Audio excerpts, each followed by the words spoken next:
Welcome back to Reading Bear. Today, we will take a look at some new revenge stories. And if you enjoyed my content, please don't forget to subscribe to my channel and post some bear emojis in the comments. Let's go! First one is titled, Duck With Me, You Can Get Out, Without Your Car. I just had a year-long saga with the renter above me come to a satisfactory conclusion and wanted to share.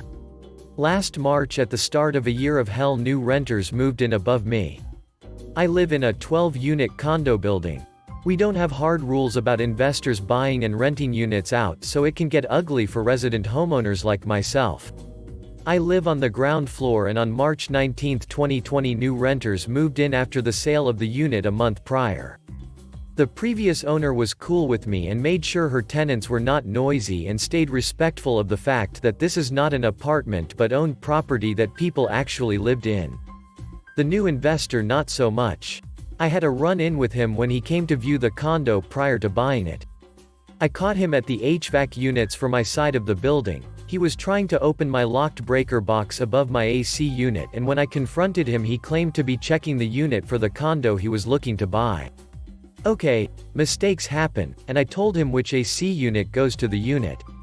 He asked how I knew he was there, and I pointed out one of my security cameras to him and told him they recorded everything. So his tenants move in on one of my work from home days and were making so much noise I couldn't present during a Skype call. Okay, you are moving in, so I just ignore them. Big mistake. The first week they were there, the police showed up 3 times for domestic disturbance calls. The neighbors called on them. I was working. The next week I get told I was working exclusively from home until we got the okay to go back to the office. Those 2 above me fought, screamed, stomped around, threw things, smoked so much weed you gotta contact high, beat each other up, had drunk parties and sold drugs out of the unit 24/7.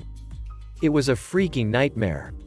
He would beat her, she would scream help me. I call the cops, and when the cops get here she would lie and say they were having a loud discussion. Sure. The cops would leave and she would start hitting him. I found out a month later they had a toddler up there too. The kid stood in the hallway over my head and jumped up and down for 30 minutes and a crack appeared in my plaster ceiling. The guy had a job and I approached him about all the noise going on during the day while I was trying to work. He basically told me to duck off. I called our property manager, who is as useless as knitted condom. He told me he couldn't do anything without a police report, which according to our bylaws is utter horsepoo. So every single time they fought or broke the county noise ordinance I called the police. I got multiple reports and went to an HOA meeting and shamed the hell out of the property manager and the board. Now the HOA had to follow their own rules or I would get an attorney involved. The investor, landlord got a fine every time an owner filed a written complaint. First fine, $25. Second fine, $50, and so on. I looked up the resident homeowners on the state property search and visited each one and asked they call the police if the renters from hell above me disturbed them and send a follow-up complaint email to the HOA, so those fines kept racking up. I visited all the renters in the building and advised they call the police also and email their landlord with the complaints against the renters above me if they had problems with them. Those 2 beefed with everyone. In the meantime, the renters from hell also stepped up their game. As the weather warmed up, they started having large parties with lots of drugs and alcohol during total lockdown. The police were called often. These idiots were so stupid and lazy that the guy delivering the drugs to the renter above me actually walked up on my patio and screamed the girl's name and proceeded to try to toss her a small brown bag, around a pound or so, of weed, and she missed 3 times. The last miss resulted in the bad breaking and weed in Ziploc bags spilling all over my porch while I was home. Remember how I said I have cameras? I have one that covers the porch and one that points to where I park in the lot, and guess who parked next to me? Dumb ass weed dealer. Well, nay of the resident homeowners happens to be part of a federal drug task force and he got all time-stamped video clips. Gotcha bitch. Never saw him again. So these morons are still up there and doing new tricks. They got themselves one of those stupid expensive grills that burn pellets and uses electric to work. They had about 10 drunk and stoned adults up on a deck that can't support that kind of weight having a great time, then pushed the grill up against the wall that is covered by siding that is easily 20 years old. Does anyone want to burn the goddamned building down? Hello. My county has an ordinance that says no grills of any kind can be on a porch, balcony, or deck and must be at least 20 feet from the residential dwelling. Complaint number 5 and 6. Except the hell spawn take exception to this cause. They are having fun and decide it's me and proceed to toss down half-eaten food, burned food, and cooking grease on my patio, my possessions and the surrounding area. Complaint number 7. The best part is one of my neighbors also volunteers for one of our local fire departments. She tells the neighbor to turn off the grill, remove it and shut the duck up because they are breaking the fire ordinance. She then calls her dad's best buddy, the county fire marshal, and he personally comes out and cites our property and the property management company for not enforcing fire code. Guess who got their grill forcibly removed? Best day ever. Dude almost got himself arrested while arguing about the grill. Fine number 8. Afterwards the hell spawn decided to step up their game by tossing all of their trash on our newly paved parking lot. I mean all of their trash. I guess my neighbors had enough by then, and as I was out walking my dog I see a poopy baby diaper stuck to their windshield poop side down. What goes around, I guess. Our maintenance guy tells me he was in the hell spawn unit and he could barely maneuver due to all the trash and dirty clothes on the floors. CPS shows up. They get to fighting again in the parking lot this time and multiple police show up. Fine number 9. This time the landlord must have realized they were more trouble than they were worth and declined to renew their lease. Hell spawn goes on a drunken tirade and comes down, beats on my door and threatens me with bodily injury. Did he forget I had cameras? Police called again. Fine number 10 and 1 peace order later and these two a-holes are out of here. When these two shining examples of humanity were moving out, they tried to start a car they had left parked for 6 months right next to my space. Not only wouldn't the car start, but the tags had expired when they parked it there. You had to make an appointment with the DMV or do your business online. They didn't get tags. So Mr. Hell Spawn shows up 2 weeks after he moved out trying to start this car and it wouldn't run. You could hear the transmission slipping and it wouldn't go in drive. I was of a mind to ignore him, let him get his car and go until my son goes out to make a grocery run and Hell Spawn calls him a witch and says he is going to duck my kid up. My son is an adult and 6'3" and this a-hole is maybe 5'6", but I was just done. Recall how I said this is not an apartment but a condo. This crap for brains is trespassing on private property and he has no business being here, he has no lease. I have a peace order. I get in touch with the HOA after crap for brains leaves his non-running car and drives off still cussing and making threats. I tell our HOA president that hell spawn, crap for brains was just here and trespassing. I tell him that he left a non-running car in the lot and I had spoke to the police about it. I had, just didn't tell him which one. I confirmed that leaving a non-working vehicle with expired tags on private property is considered abandoned property, so please come tag it for towing or I would lodge another formal complaint. Fine number 11. The very next day his car is tagged and when the tow company came through the following day I stood on my porch in the freezing rain and watched it get hooked up and towed out. I cannot express how satisfying that was to watch. Next one is titled, Complain that I took the last gas pump? Sure, I'll hold up the line so you suffer more. Went to Speedway for an iced coffee. Pulled my car up to pump number 5, the last free pump, and some psycho lady pulls behind me and keeps saying she owns that pump and I have to move. So I pump my gas then pull ahead letting her think she won. Parked my car and ran into the gas station as quick as I can. Oh, Velo nicotine lozenges are 99 cents? Sure, I'll take one, she's behind me now. Rang up $7. Have the clerk call the manager, took like 3 minutes. Now she's raging at this point that she has a hair appointment. Perfect. Now it's ringing up $2.12. Well, that's not the advertised price. Have to call the manager again. She's about to explode. Finally the thing rings up for 99 cents, now to pay. I reach for all the locked cards in my wallet and try them. I did it on purpose. Oh dang, they don't work. I wonder why. At this point she is begging me to let her pay for the 99 cents item. So I let her pay, then I tell the clerk I want a different flavor. She loses it and just walks out. I wasted 15 minutes of this lady's time. I enjoyed my free iced coffee. 7th one is free. Next one is titled, I recruited an unwitting army to annoy in a hole.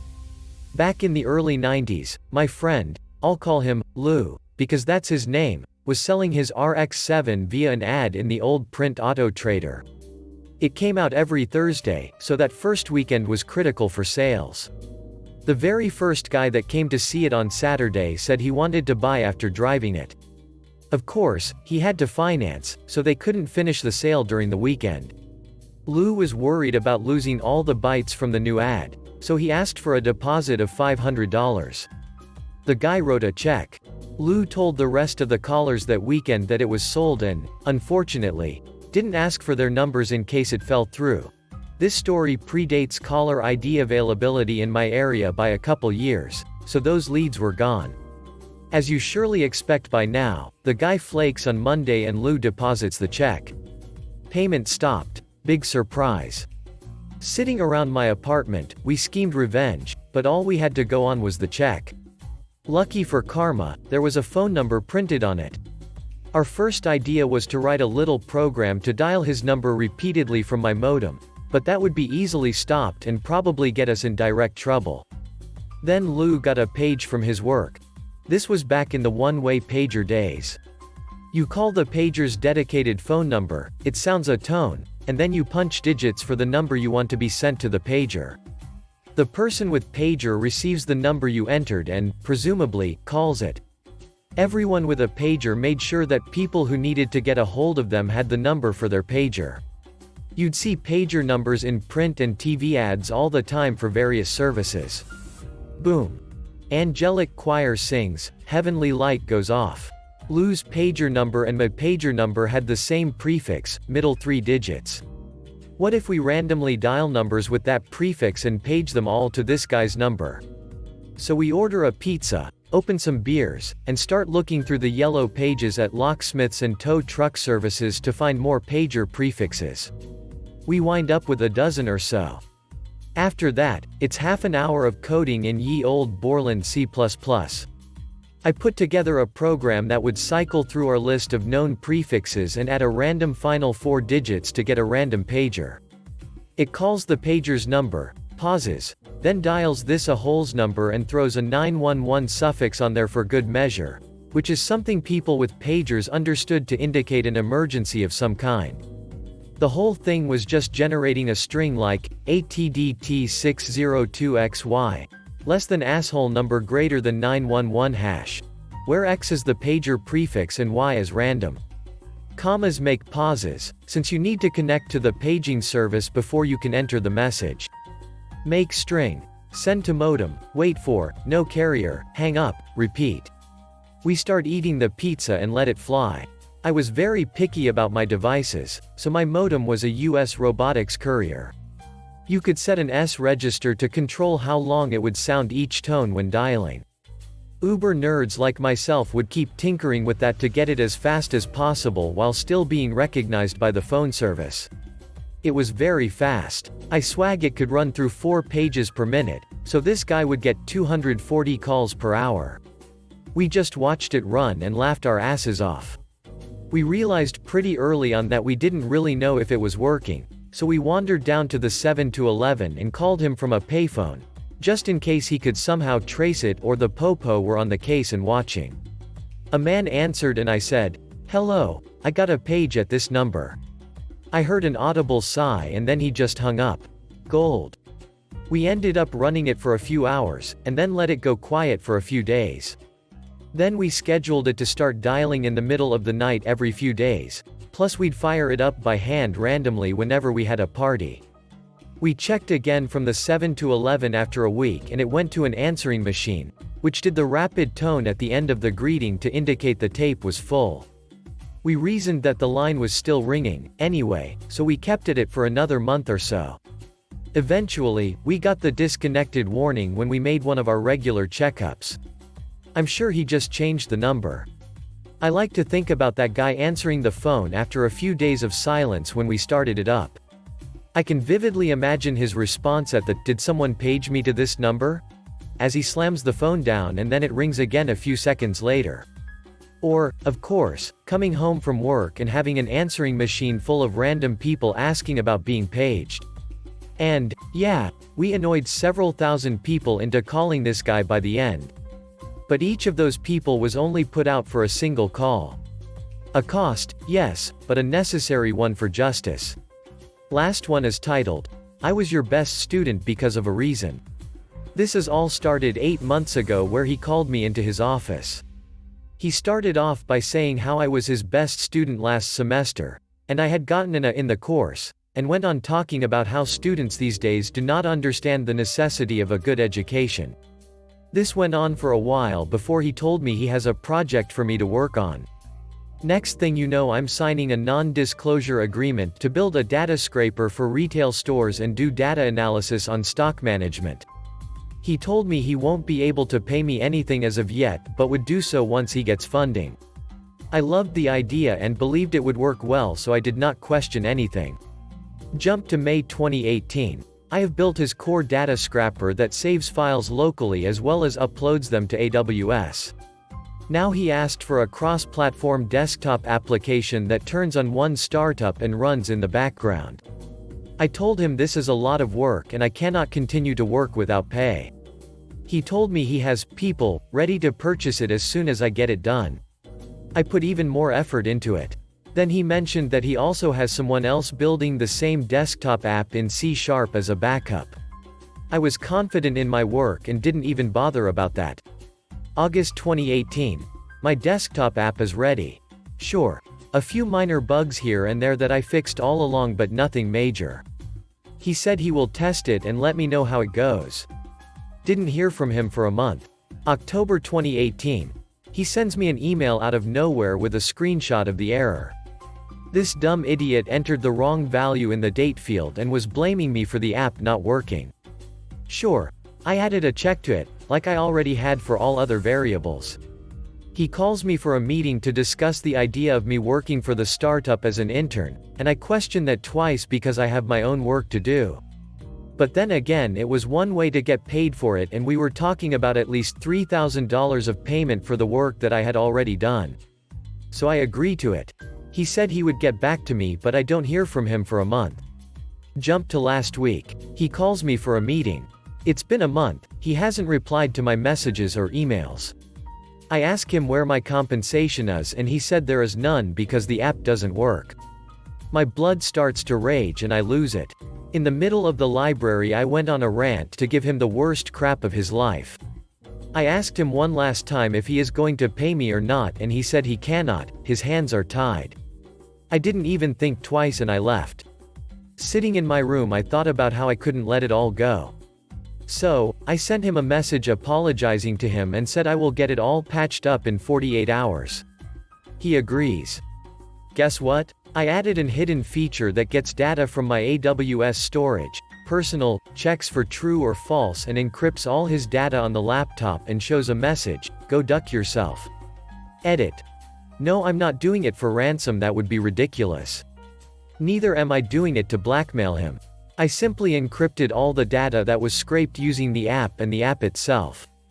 I'm not the devil who is willing to go such lengths to perform criminal actions. Edit 2. I am as eagerly waiting as all of you. I would give him a day or two before I expect any dramatic response from him.